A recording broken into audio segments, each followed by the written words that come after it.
Okay, in this video I'm going to show you how to create some Easter bingo cards using software called Bingo Card Printer, which you can download from bingocardprinter.com. Okay, I click Create New Bingo Card Project. Now I have a choice of what kind of bingo card I'd like to create.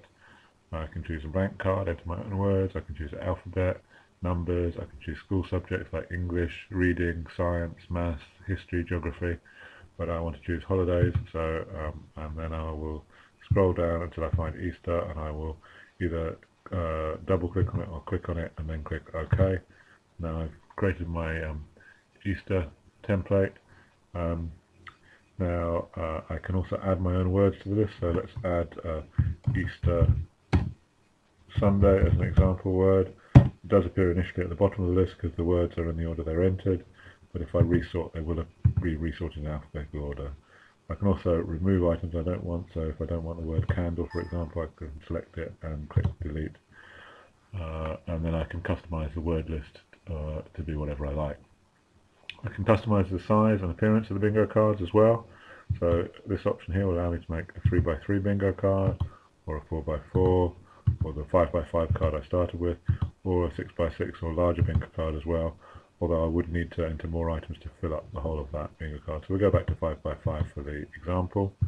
I can also change the heading of the bingo card, turn it off or on, and change the word if I want, and the free space square in the middle again, I can customize that, turn it off or on, change what it might say on that square. I can also change the fonts and colors of the bingo card. The colors, I can, for example, change the squares. Let's make it perhaps yellow and green in a checkerboard pattern. I'll change that to be a nice light green color. And the heading, perhaps we'll make it red with white writing as an example, just as an example. I'll keep all the lines black. And there's my sample bingo card with the colors that I selected. You notice free space has got a different color from the rest of it. You do choose it colors separately for each element of the card, and the free space is considered a separate element. And you can also choose a different fonts for each of the part of the bingo card as well. So for example, you can have a different font for the header and the squares and the free space. Okay, when I'm happy with that, I can then decide I'm ready to print. So let's have a quick look at the printing options.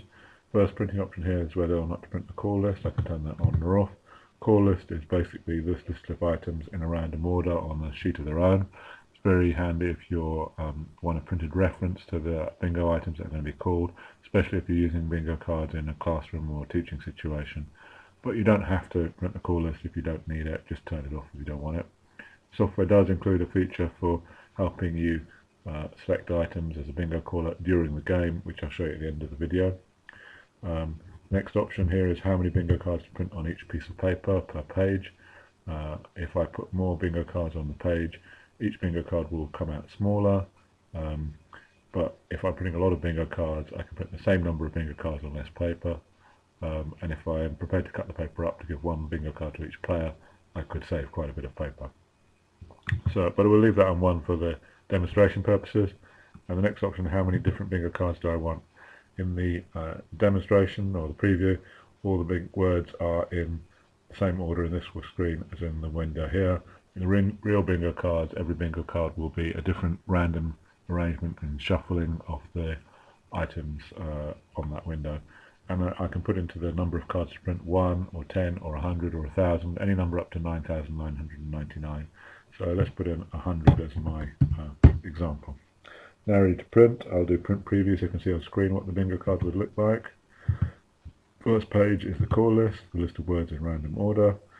And if I zoom out now so you can see the whole page and click next page, you'll see the first bingo card with the words arranged in the random order. And if I click next page, you'll see the second bingo card again different, and the third is different, and the fourth is different, and so on. So every bingo card is different, and I've produced a lot of unique bingo cards with very minimal amount of effort. I'll close the print preview, go back to the main screen and show you this final option that I was talking about, the option to call out items at random during the game. To help the bingo caller, you click on play, you do call game, and it will pick an item at random and show you on the left hand side the previously selected item. So the first item is egg, When I click next, it chooses a different item, Fabergé eggs, and it shows me the previous selection. The third item, hair, fourth item is lent, fifth item is egg hunt, and so on. And here are all the previous items that have been selected. When I add enough, it will eventually add a scroll bar. So that's basically it. If you go to bingocardprinter.com, you can download a free trial version of the software, try it out, see how you like it. Hopefully you will like it, and if you do like it, register the program and upgrade to the full version, which is what's shown in this video, which can do everything you've seen in the video and a lot more besides. So go to bingocardprinter.com, download the free trial, try it out. Works on all recent versions of Windows. Thank you very much. Hope you enjoyed the video. bingocardprinter.com.